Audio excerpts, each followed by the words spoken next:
नमस्ते, मैं अविनाश हूं और आप अनकट देख रहे हैं।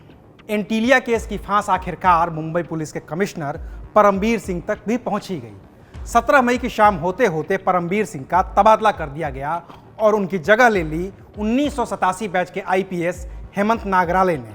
अब परमबीर सिंह डीजी होमगार्ड बनाए गए हैं। लेकिन सवाल यह है कि अगर मुंबई पुलिस कमिश्नर परमबीर सिंह का नाम एंटीलिया केस से सीधे तौर पर नहीं जुड़ा था तो उन्हें उनके पद से क्यों हटाया गया? चलिए इसकी थोड़ी तफ्तीश करते हैं। अब तक एंटीलिया केस में सचिन वाजे की जो भूमिका है पूरी दुनिया के सामने आ चुकी है।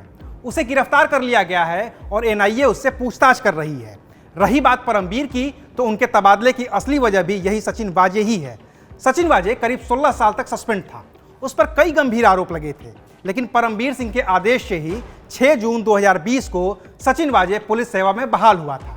इस बहाली को लेकर बीजेपी ने महाराष्ट्र सरकार और परमबीर सिंह के खिलाफ मोर्चा खोल रखा है। सचिन वाजे को ऑपरेट करने वाले कुछ और लोग सरकार में बैठे। आप परमबीर को तो बाजू कर दोगे, वो तो पुलिस कमिश्नर थे, आपने उनके तबादला कर दिया, लेकिन सचिन वाजे को ऑपरेट करने वाले जो सरकार में बैठे हुए लोग हैं, उनकी जांच कौन करेगा? उनका फैसला कौन करेगा? अगर बात सिर्फ बहाली तक ही रहती तो बात बन सकती थी, लेकिन परमबीर सिंह के आदेश से ही बहाली के कुछ ही दिनों के बाद सचिन वाजे को क्राइम इंटेलिजेंस यूनिट का हेड भी बना दिया गया था। यह सचिन वाजे ही था जिसने टीआरपी घोटाले की जांच की थी। जिस इंटीरियर डिजाइनर अनवर नाइक की मौत के मामले में रिपब्लिक टीवी के editor in chief Arnab Goswami को गिरफ्तार किया गया था, उस केस की भी जांच में सचिन वाजे ही शामिल था।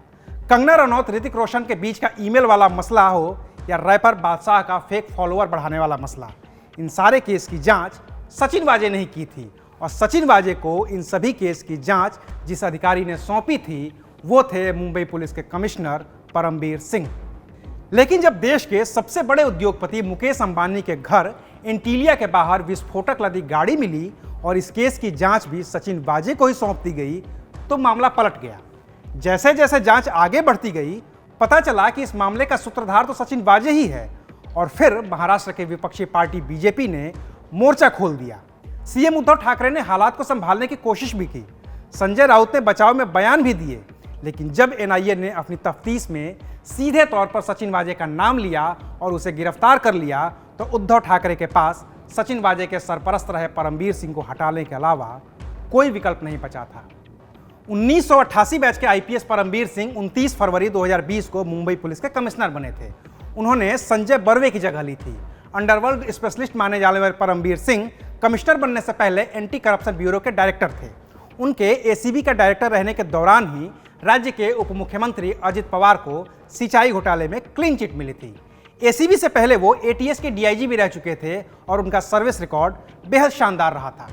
1990 में जब मुंबई में अंडरवर्ल्ड हावी हो रहा था तो परमबीर सिंह डीसीपी हुआ करते थे। उन्होंने पुलिस में शार्प शूटर्स की 2 स्क्वाड बनाई थी। 2008 के मुंबई आतंकी हमले में जान गंवाने वाले एनकाउंटर स्पेशलिस्ट विजय सालस्कर और प्रफुल्ल भोसले परमबीर सिंह के नेतृत्व में काम कर चुके थे।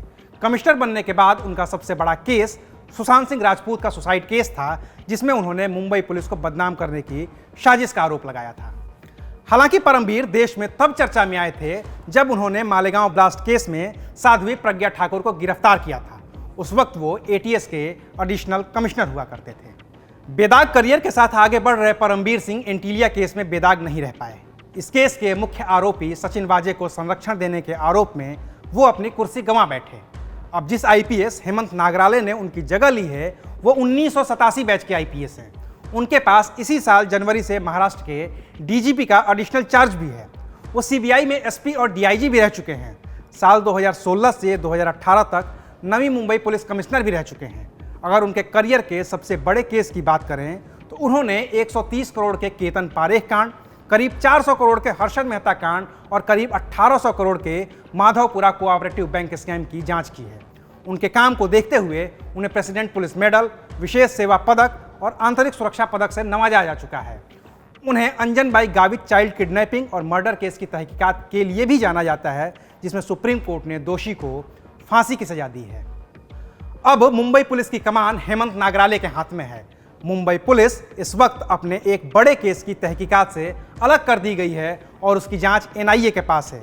इसकी वजह से मुंबई पुलिस की क्षमता पर सवाल उठ रहे हैं। बाकी सचिन वाजे की भूमिका ने पुलिस पर सवालिया निशान लगा ही दिए हैं। अब आने वाले दिनों में ये पता चलेगा कि क्या हेमंत नागराले मुंबई पुलिस को उसका वो गौरव लौटा पाएंगे जिसकी ज़रूरत इस वक्त पुलिस का हर अधिकारी महसूस कर रहा है। शुक्रिया, आप देख रहे थे अनकट।